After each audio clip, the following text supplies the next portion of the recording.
संयुक्त राष्ट्र में इजरायल की करारी हार। 142 देशों ने फिलिस्तीन के पक्ष में किया वोट, अमेरिका भी पड़ा अकेला। जानेंगे क्यों है ये प्रस्ताव अहम, जिससे नेतन्याहू की नींद उड़ गई। पूरी जानकारी आपको बताएंगे। इसी बीच कतर हमले पर भी अमेरिका का यू टर्न। सुरक्षा परिषद में पहली बार इजरायल के खिलाफ खड़ा हुआ। और साथ में आपको बताएंगे तुर्की के हैकरों ने गजब ही कर दिया। यहूदी रक्षा मंत्री इजरायल काट्ज के फोन हैक कर लगाया वीडियो कॉल। फिर आगे क्या हुआ सब कुछ आपको बताएंगे और दिखाएंगे भी, जिससे पूरी दुनिया हंस रही है। और इसी के साथ हमास के टॉप लीडर खलील अल हय्या को लेकर बड़ी खबर आ रही है, जिस पर इजरायल ने कतर में हमला किया था। क्या वो मारे गए हैं या महफूज है, आपको इस वीडियो में पता चल जाएगा। और इसी के साथ आपको बताएंगे ट्रंप के सबसे करीबी दक्षिणपंथी नेता की हत्या के संदिग्ध गिरफ्तार। तो बिना समय गंवाए खबरों की शुरुआत करते हैं। दोस्तों, संयुक्त राष्ट्र महासभा में शुक्रवार को न्यूयॉर्क डिक्लेरेशन भारी बहुमत से पास हो गया, जिसे सऊदी और फ्रांस ने मिलकर पेश किया था, जिसका मकसद गाजा में युद्ध समाप्त करना, इजरायल फिलिस्तीन संघर्ष का शांतिपूर्ण समाधान निकालना और 2 स्टेट सॉल्यूशन को लागू करना है। मतलब फिलिस्तीन को एक आज़ाद देश के रूप में मान्यता दिलाना। इस प्रस्ताव को 142 देशों का समर्थन मिला, जबकि 10 देशों ने विरोध किया, जिनमें अमेरिका, इजरायल और अर्जेंटीना शामिल है। इसके अलावा 12 देशों ने वोटिंग से दूरी बनाई, जैसे अल्बानिया, इथियोपिया और इक्वाडोर। लेकिन इसका समर्थन करने वालों में बड़े बड़े देश हैं, जैसे रूस, चीन, भारत, फ्रांस, ब्रिटेन, तुर्की, सऊदी अरब, ईरान, बाकी सभी मुस्लिम कंट्री और यूरोपियन कंट्री से लेकर अफ्रीकी कंट्री। मतलब एक तरफा फिलिस्तीन के समर्थन में वोटिंग हुई और इजरायल के सपोर्ट में बड़े देश सिर्फ उनके पापा ही है। एएफपी के मुताबिक इस प्रस्ताव में 7 अक्टूबर 2023 के हमले की निंदा की गई है और हमास को हथियार डालने की मांग की गई है।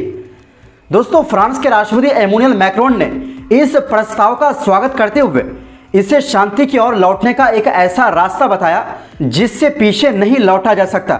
उन्होंने सोशल मीडिया पर लिखा, फ्रांस और सऊदी अरब की अगुवाई में 142 देशों ने न्यूयॉर्क डिक्लेरेशन को मंजूरी दी। दोस्तों, सोचकर देखिए, जो देश पहले फिलिस्तीन के हक में खड़े होने से कतराते थे, अब वही इजरायल के खिलाफ वोट डाल रहे हैं। ये बताता है कि पूरी दुनिया में इजरायल के खिलाफ गुस्सा किस लेवल तक पहुंच चुका है। ये डिक्लेरेशन ठीक 22 सितंबर को होने वाली संयुक्त राष्ट्र की पेरिस रियाद शिखर बैठक से 10 दिन पहले आया है, जिसमें मैक्रोन ने फिलिस्तीन को मान्यता देने का ऐलान करने का वादा किया है। 7 पन्नों का यह दस्तावेज दरअसल जुलाई में हुए सऊदी अरब और फ्रांस द्वारा आयोजित अंतर्राष्ट्रीय सम्मेलन का नतीजा है, जिससे अमेरिका और इजरायल ने बाइकआउट कर दिया था। माना जा रहा है कि फिलिस्तीन को मान्यता देने की बढ़ती मांग इजरायल पर दबाव डालने का एक नया तरीका है, ताकि गाजा में चल रही तबाही को रोका जा सके।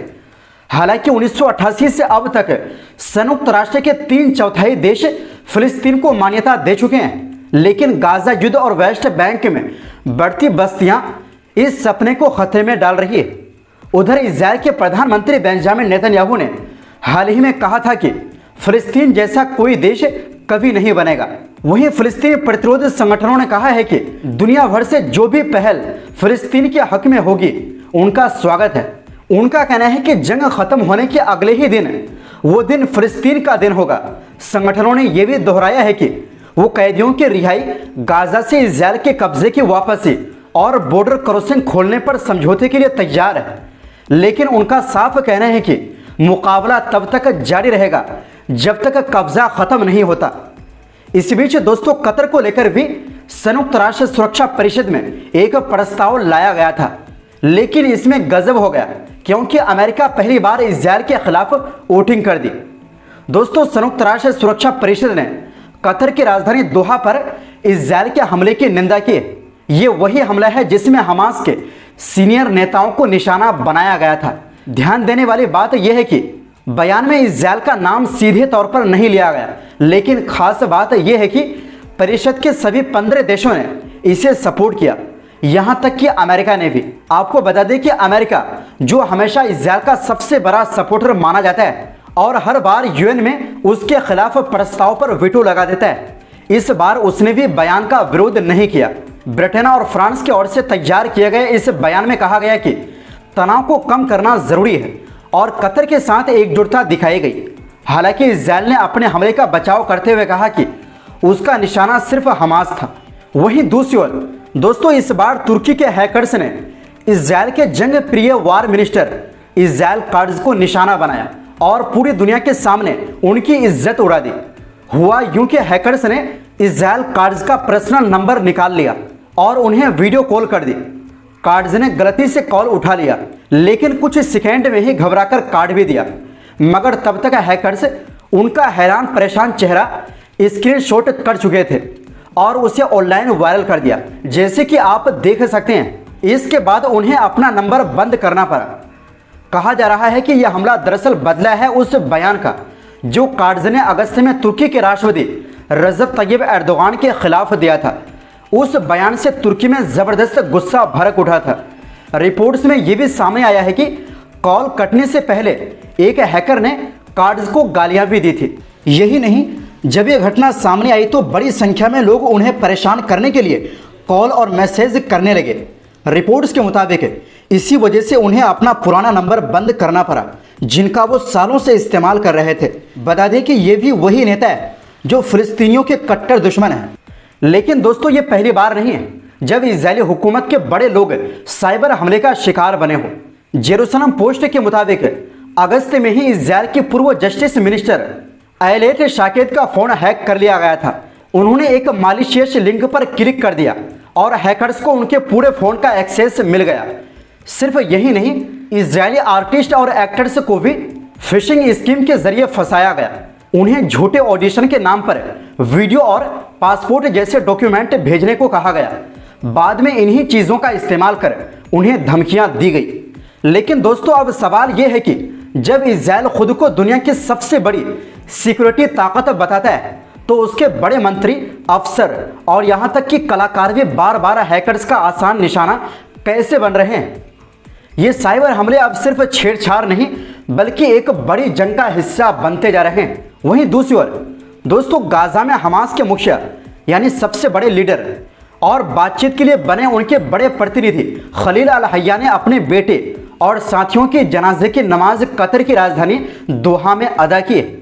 ये सभी लोग इजरायली हमले में शहीद हुए थे। हमास की तरफ से जारी बयान में कहा गया कि ये जनाजा कतर में खास सुरक्षा इंतजामों के साथ हुआ। मतलब हमास के मुताबिक खलील अल हय्या महफूज है। इस बयान के बाद उन सभी अफवाहों पर रोक लग गई जिनमें कहा जा रहा था कि खलील अल हय्या खुद इस हमले में घायल हो गए हैं। गुरुवार को दोहा में असर की नमाज के बाद इन शहीदों का जनाजा हुआ, जिसमें कतर के अमीर शेख तमीम बिन हमद अल थानी ने भी हिस्सा लिया। आपको बता दें कि मंगलवार को इजरायल ने दोहा में रिहायशी इमारतों पर मिसाइल हमला किया था। इन इमारतों में हमास के कुछ बड़े नेताओं के परिवार रहते थे।